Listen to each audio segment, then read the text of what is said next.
Imagine a doctor who only visits when you're dying, and each time the treatment leaves you weaker. Since 1944, the International Monetary Fund has arrived in nations gripped by financial collapse, offering bailouts dressed as salvation. But what if the real operation was something else entirely? A calculated strategy that doesn't just respond to crisis, but depends on it. From Latin America to Asia, debt becomes dependency, and recovery plans become instruments of control. What if global instability isn't a failure of the system, but its most profitable feature? The blueprint was drawn decades ago, and the world has been paying the price ever since. In theory, the International Monetary Fund exists to rescue nations from economic collapse, stepping in as a lender of last resort when markets panic and governments falter. But behind the press releases and polished mission statements lies a mechanism more akin to a virus than a vaccine, an institution that thrives in crisis, feeds on instability, and leaves nations hollowed out in its wake. From its headquarters in Washington, D.C., the IMF offers packages of salvation wrapped in spreadsheets, but the cure it provides often bleeds the patient dry. In dozens of countries across the world, the same story repeats: a sudden financial shock, a desperate appeal for help, and the arrival of the IMF with a checklist of reforms so severe they destabilize what little remained. Austerity becomes non-negotiable. State industries are sold off to foreign buyers. Social services are gutted in the name of fiscal discipline. Subsidies disappear, pensions are slashed, and interest rates spike, plunging entire populations into poverty overnight, all under the justification of restoring investor confidence. But the deeper logic reveals itself when you examine what follows. The debts don't go away, they compound. The reforms don't stabilize, they entrench. And the government doesn't regain autonomy, it becomes more beholden than ever. In fact, many nations end up returning to the IMF again and again, each time weaker, each time more indebted, each time surrendering more control over their future. The IMF's most consistent product isn't stability, it's obedience. And that obedience is enforced not through military occupation or direct rule, but through conditionality, those small print clauses that transform lifelines into shackles. Once inside an IMF program, a country cannot raise public sector wages without approval. It cannot spend on healthcare or education without permission. It cannot set its own interest rates without risking a currency collapse orchestrated by capital fleeing at the first sign of non-compliance. And the arbiters of all this are not elected leaders accountable to the local population. They are technocrats, economists, and bureaucrats appointed by the wealthiest nations, operating behind closed doors in boardrooms where local voices are tokenized and overruled. In the system, sovereignty becomes a mirage. Nations may raise their flags and hold their elections, but the terms of their survival are dictated elsewhere. This is not a glitch in global finance. It is its most refined architecture. And the IMF, far from being a neutral caretaker of distressed economies, functions as its high priest, enforcing rituals of sacrifice in the name of stability while ensuring that real power remains exactly where it began. For decades, the public has been told that the IMF is an institution of rescue, a benevolent partner in the pursuit of global prosperity. But what if the evidence tells a different story? What if the IMF's true role is not to prevent collapse, but to manage it? Strategically, repeatedly, and profitably? What if, beneath the spreadsheets and suits, the IMF is not the doctor at all, but the designer of the disease? In July 1944, as Allied troops fought their way across Europe, and the Pacific burned with blood and fire, 730 delegates from 44 nations gathered not on the battlefield, but in the tranquil isolation of the Mount Washington Hotel in Bretton Woods, New Hampshire. The war had not yet ended, but its victors were already carving up the future, not through territory, but through money. Amid the clinking of champagne glasses and the soft shuffle of policy papers, a new world order was born. Not one forged through conquest, but through credit. The centerpiece of this financial architecture would be the International Monetary Fund, crafted not by chance, but by deliberate design to ensure that the post-war world would orbit the gravitational pull of the US dollar. With 2/3 of the planet's gold resting in American vaults, the United States held leverage unlike any power in history. It used that leverage not to rebuild shattered economies on equal terms, but to dictate the rules under which those economies would operate. Under the new system, the dollar would serve as the primary reserve currency, theoretically convertible into gold at $35 an ounce. A promise that appeared credible only because the U.S. controlled the gold. In practice, however, the arrangement gave Washington an invisible scepter. Other nations would now be forced to accumulate dollars to trade, and thus to rely on America's economic stability, monetary policy, and political will. But the IMF's purpose wasn't just to enforce the new dollar standard, it was to serve as its enforcer. Presented to the world as a global cooperation mechanism, the fund was anything but democratic. Voting power was distributed according to economic weight, not population or need, giving the United States an effective veto over any decision. It was sold as multilateralism, but in practice, it meant American policy in global clothing. The IMF's real mandate was to ensure currency stability, but what that meant in execution was something far more aggressive: surveillance of national economies, interventions in fiscal policy, and the power to withhold life-saving funds unless countries complied with rules they had no hand in writing. John Maynard Keynes, representing Britain, had tried to build a different vision, one centered on shared responsibility and a new global currency, the Bancor. But he was negotiating from weakness. America, flush with gold and booming industry, held all the cards, and its representative Harry Dexter White ensured that the system would be built to perpetuate U.S. financial supremacy.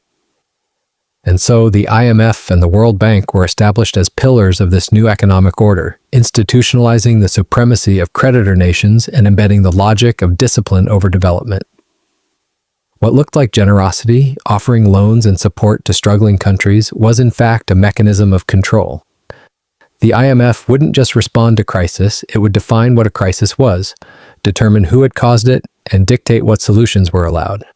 From this moment forward, sovereignty itself would be collateral. And the price of access to the global system would be submission to its rules, rules that ensured the system's master would always remain at the center. What began as a supposed guardian of global monetary stability quickly revealed its true posture, not as a neutral referee, but as an enforcer serving the interests of the most powerful economies. The IMF's structure made this inevitable. Votes within the institution were not based on equality between nations, but on financial contribution, granting overwhelming influence to the richest countries. The United States alone held enough voting power to veto any major decision, and thus no policy could pass without Washington's implicit blessing. This meant that from its inception, the IMF did not represent the world. It represented the creditors of the world. In practice, this turned every IMF program into a tool of economic compliance. When nations faced financial collapse, the IMF stepped forward with rescue packages, but always with strings attached. These conditions were not minor adjustments or temporary measures. They were sweeping overhauls of national economic life, pre-written by technocrats and economists who often had no stake in the countries they were reshaping. Governments were told to cut spending, even if it meant gutting public health and education. They were told to raise interest rates, even if it meant destroying local businesses. They were told to remove trade barriers, privatize industries, and devalue currencies, regardless of the social and political cost. In short, they were told to surrender economic sovereignty in exchange for liquidity. This was called conditional lending, but it functioned more like a form of controlled demolition. The logic was brutal and simple. Countries in crisis were irresponsible, and discipline was the cure.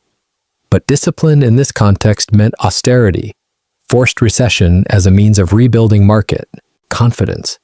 The populations who suffered under these measures were rarely the ones who had caused the crises in the first place. Corrupt elites and reckless borrowing were often protected, while workers, pensioners, and the poor paid the price.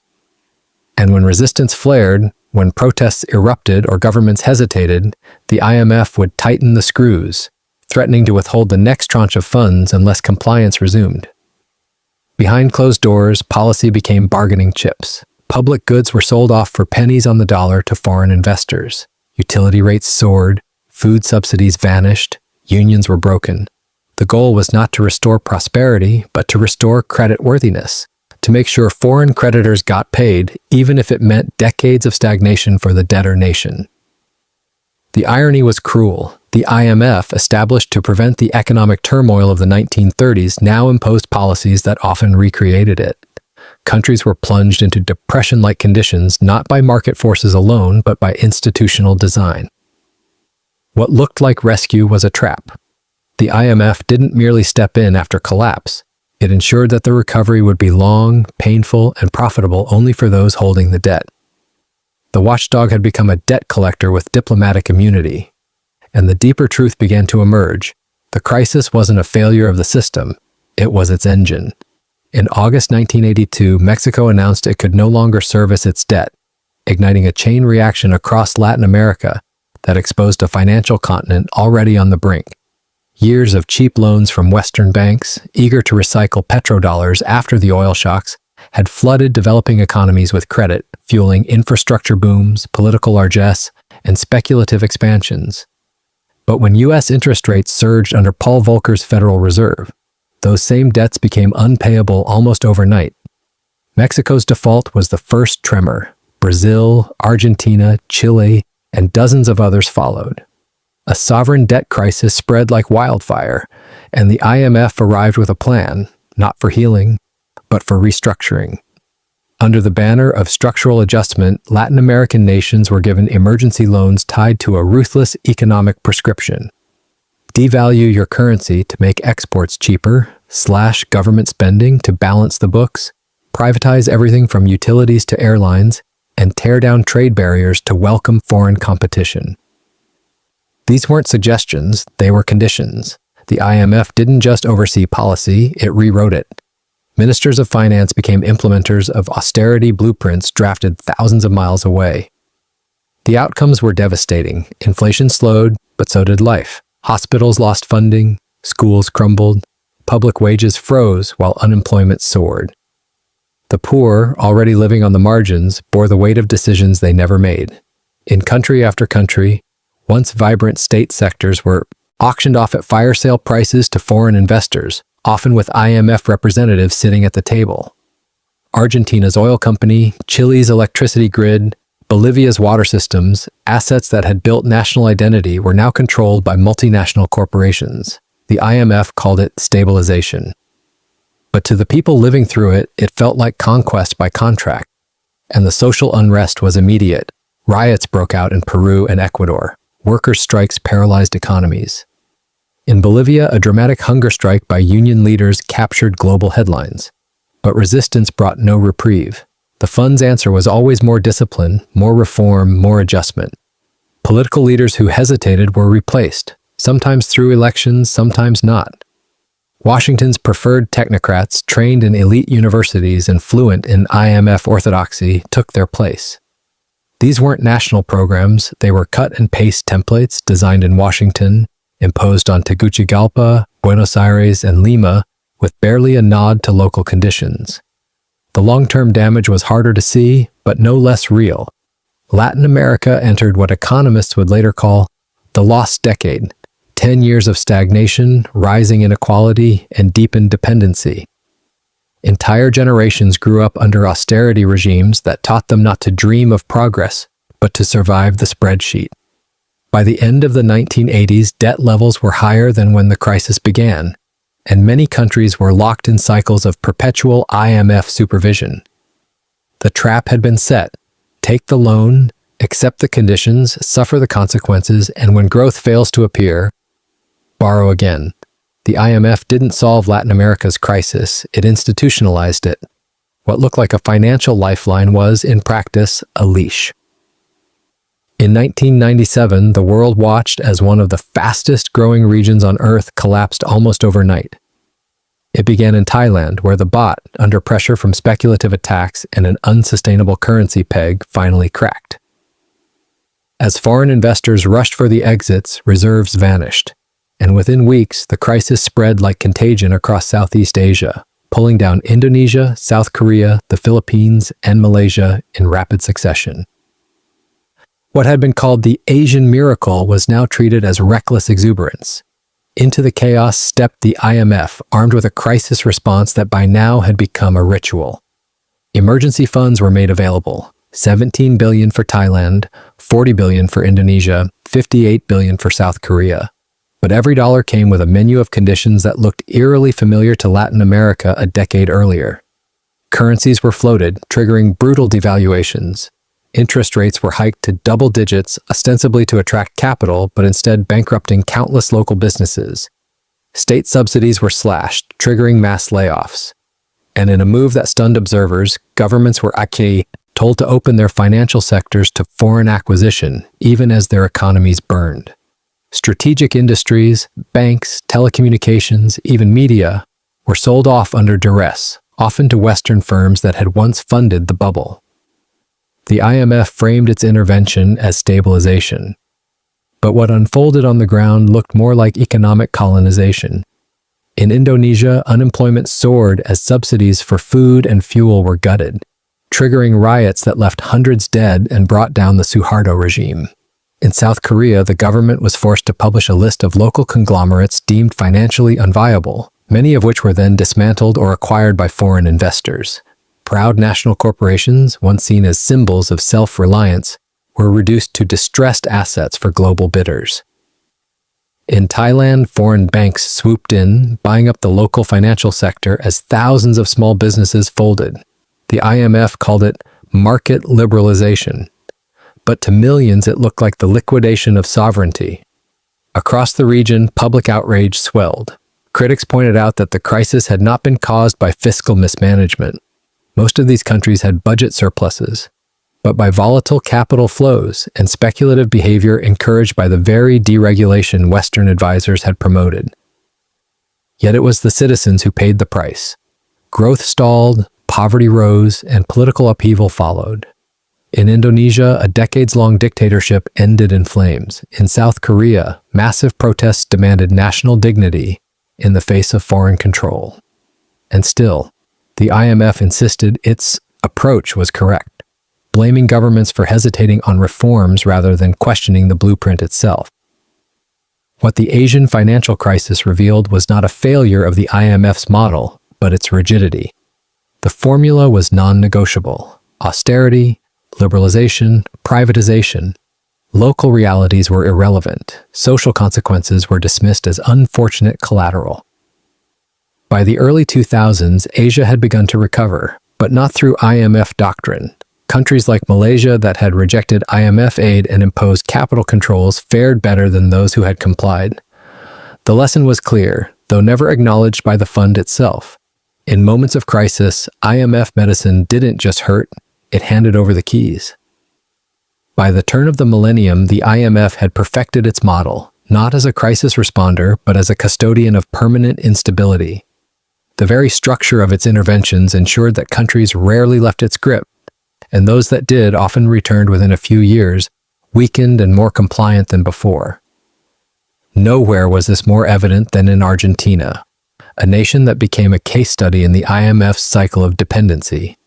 After adopting IMF-backed reforms in the 1990s, including aggressive privatizations, dollarization of its economy, and drastic cuts to public spending, Argentina initially won the praise of international investors and was held up as a poster child for neoliberal transformation. But beneath the surface, the economy was unraveling, pegging the peso to the dollar-choked exports, public debt ballooned, and unemployment crept toward crisis levels. By 2001, Argentina had collapsed under the weight of its IMF-guided policies. Riots erupted. A revolving door of presidents failed to stem the chaos. The country defaulted on $93 billion of debt, the largest sovereign default in history at the time. But even then, the IMF returned, not to acknowledge failure, but to offer another lifeline on stricter terms. The supposed goal was recovery, but the path forward was always the same: slash spending, raise taxes, sell state assets, and show fiscal discipline to creditors. This wasn't a prescription for growth, it was a mechanism for control. The economic health of the population, jobs, wages, social safety nets, became irrelevant. What mattered was compliance with IMF metrics, deficit targets, inflation thresholds, reserve requirements. And when those targets weren't met, the next loan was withheld, the next program imposed, the next concession demanded. Argentina was not alone. From sub-Saharan Africa to Eastern Europe, nations found themselves trapped in the same revolving door. Structural adjustment programs morphed into long-term management regimes where IMF representatives were effectively embedded in national treasuries, signing off on budgets, reviewing legislation, and monitoring central bank actions. Governments became managers of IMF expectations, not stewards of public welfare. The public, meanwhile, grew weary and angry. Generations that had lived under IMF rule saw no prosperity, only managed decline. Investment stagnated, infrastructure decayed. Young professionals emigrated in search of opportunity elsewhere, and those who remained found themselves in economies organized around debt service, not development. The IMF insisted that reform was a painful but necessary path to stability, yet that stability never arrived. Instead, what arrived was a normalization of crisis, a state in which countries were expected to function indefinitely under emergency conditions, with austerity not as a response to disaster, but as standard economic policy. In this new model, the IMF no longer needed a sudden collapse to intervene. The crisis was structural, embedded into the DNA of global finance.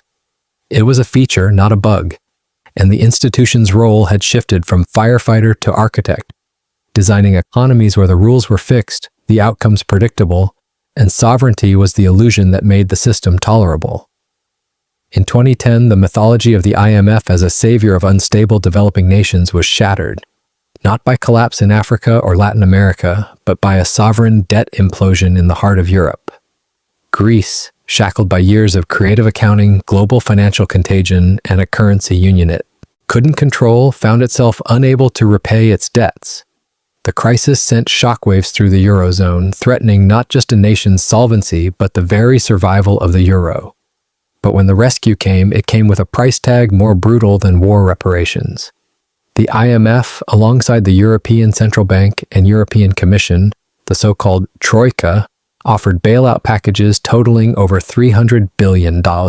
Yet this was no gift. It was a leverage point, and the IMF's familiar blueprint was once again unrolled, only this time over the birthplace of democracy. Greece was forced to implement sweeping pension cuts, even as retirees already lived on crumbs.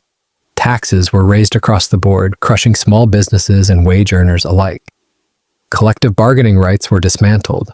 Public services were gutted. National assets, airports, utilities, ports, were sold to foreign buyers under fire sale conditions, often to German and Chinese interests. This was not stabilization, it was economic occupation by spreadsheet.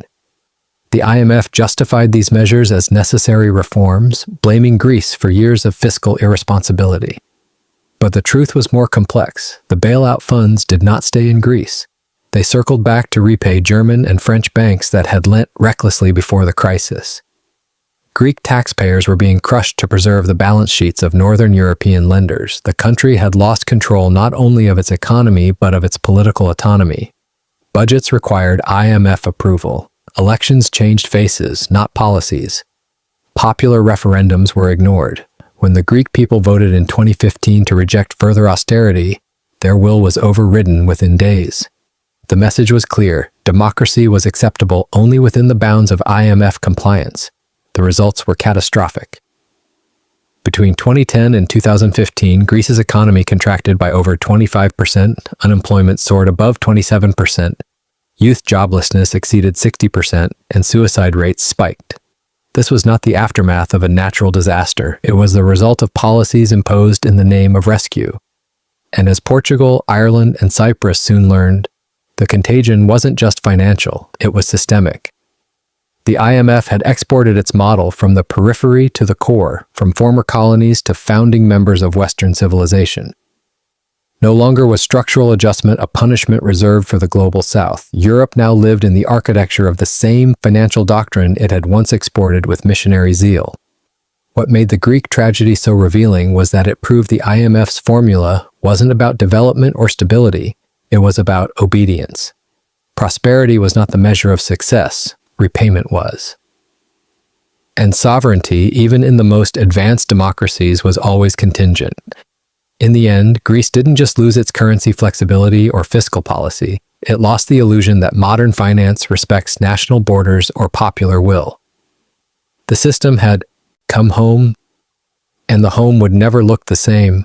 By the time the 2010s gave way to the next decade, the true nature of the IMF's mission was no longer possible to ignore. While it spoke constantly of stability, development, and growth, its actions revealed a very different purpose: to protect the interests of global creditors at all costs. The institutions that funded the world's debt, Western banks, hedge funds, and multilateral lenders, knew they had a reliable ally in the IMF. Its programs ensured that loans, no matter how unsustainable or predatory, would be repaid through the mechanism of forced sacrifice by the debtor nation.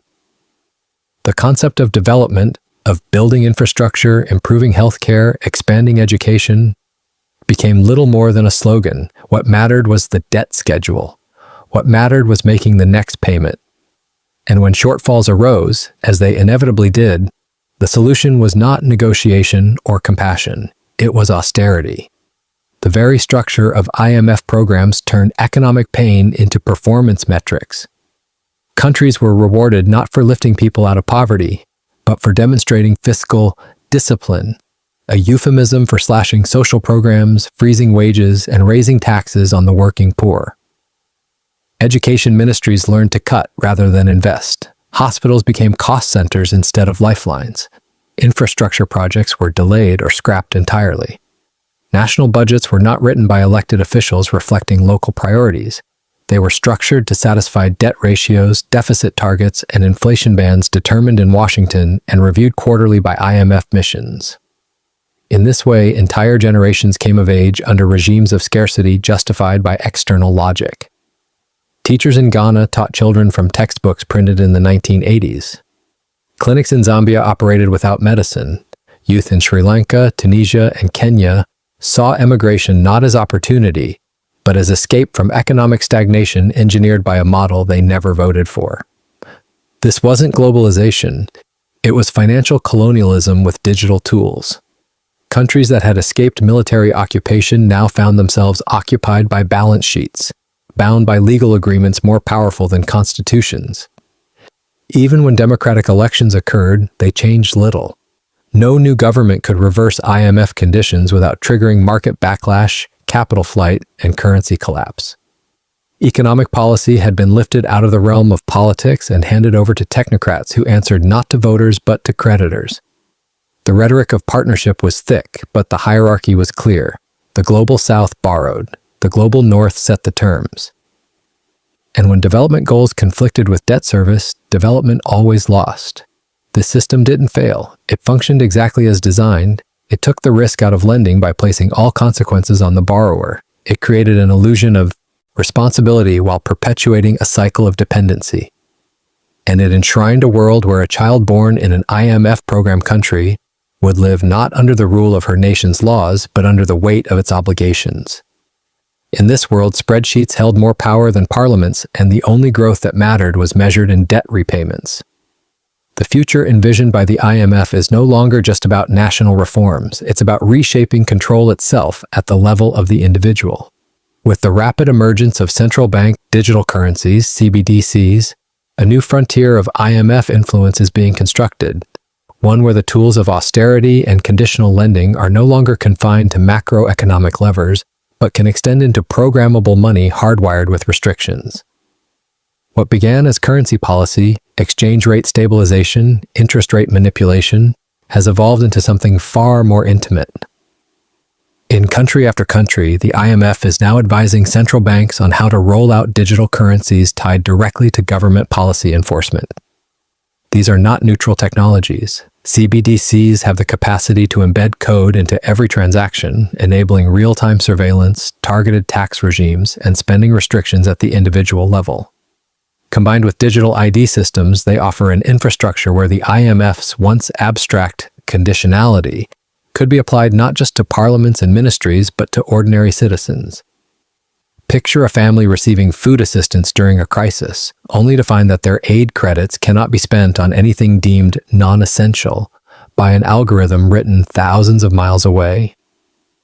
Imagine a small business owner receiving stimulus only if they comply with climate benchmarks or tax reporting standards pre-programmed into their wallet. These aren't hypotheticals, they are already being tested. In pilot programs across Africa and Asia, nations under IMF guidance are linking social benefits to digital ID and CBDC schemes, with disbursements restricted by time, location, or product category. While these tools are marketed as efficient and transparent, their real function mirrors the IMF's long-standing mission to impose behavioral discipline through financial dependence. Only now that dependence is precise, personalized, and permanent. What's being built is not a digital upgrade of cash, it's a digital leash. And the entity holding the other end of that leash is no longer a national government alone, but a network of international institutions that dictate the terms of economic life. In this system, crisis is no longer the pretext for control, it is the operating system itself. Each new disruption, pandemic, climate emergency, debt default, justifies another layer of conditionality, more granular and intrusive than the last. The promise of digitization becomes a Trojan horse for technocratic domination. While the public hears about modernization, inclusion, and innovation, the real architecture being erected is one of programmable obedience. And in this world, resistance is not punished by tanks or tribunals, but by frozen balances, revoked access, and algorithmic exclusion from economic life. The IMF, once a distant power negotiating with presidents and finance ministers, now stands at the threshold of individual sovereignty. Its future model is not just macroeconomic, it is biometric. And unless challenged, the next generation may not remember a time when money was theirs to control. Because in the world being coded now, every coin comes with a condition, every transaction is a checkpoint, and every citizen is a data point. In an economy governed by invisible hands, they will never shake. The deeper one looks into the history and behavior of the IMF, the clearer it becomes. Stability was never the destination. It was the marketing. The true engine of the institution is not peace or prosperity, but the perpetual motion of managed crisis. In a global system where debt has replaced gold, where credit replaces sovereignty, and where liquidity is worshipped like law, the IMF plays the role of a high priest, not to abolish instability, but to sanctify it. It steps in at the moment of collapse, not to fix the system, but to preserve it. Its bailouts don't break cycles, they reinforce them. Each reform package, each condition-laced loan, each structural adjustment program is less a solution than a new set of handcuffs, designed to bind the borrower more tightly to the logic of external control. Because if a nation were to achieve real, lasting self-sufficiency, if it could stand outside the cycle of crisis, repayment, and dependency, it would make the IMF irrelevant, and irrelevance is the one thing the system cannot afford. What passes for economic policy today is in fact a crisis management algorithm, one that has learned how to optimize disaster into governance. Growth, when it occurs, is tolerated only if it doesn't threaten the balance of power. Surpluses are not invested in resilience, but used to make early debt payments. Innovations are embraced only if they increase transparency for lenders, not opportunity for citizens. And when a country tries to break the pattern, rejects austerity, cancels IMF deals, charts an independent path, it is met with capital flight, ratings downgrades, media warnings, and diplomatic isolation. The threat isn't just economic, it's existential. Because the system must make an example of every rebel to remind the others what awaits those who dare to unplug. Crises in this model serve the same function as sieges in medieval warfare. They weaken the target until surrender becomes voluntary. The reforms become Trojan horses, the bailouts become barbed wire. Every dollar lent is another link in the chain. And as these patterns repeat across continents and decades, the IMF does not evolve, it entrenches. Its failures are never acknowledged, only reframed as insufficient compliance. Its critics are dismissed as populists or conspiracy theorists. Its power is insulated by the very structure of the world it helped design. And its survival depends on one grim fact. The next crisis is always coming, whether sparked by pandemic, climate, trade collapse, or war. There will always be another emergency to exploit. The tools are already built, the models already tested, the surveillance already in place. This is not a broken machine. It is a self-repairing one, designed not to eliminate instability, but to manage it perpetually, for the benefit of creditors, at the expense of everyone else. In the end, The final revelation is not that the IMF failed to bring stability. It's that stability was never the point. The crisis is the model, and the model was built to never end.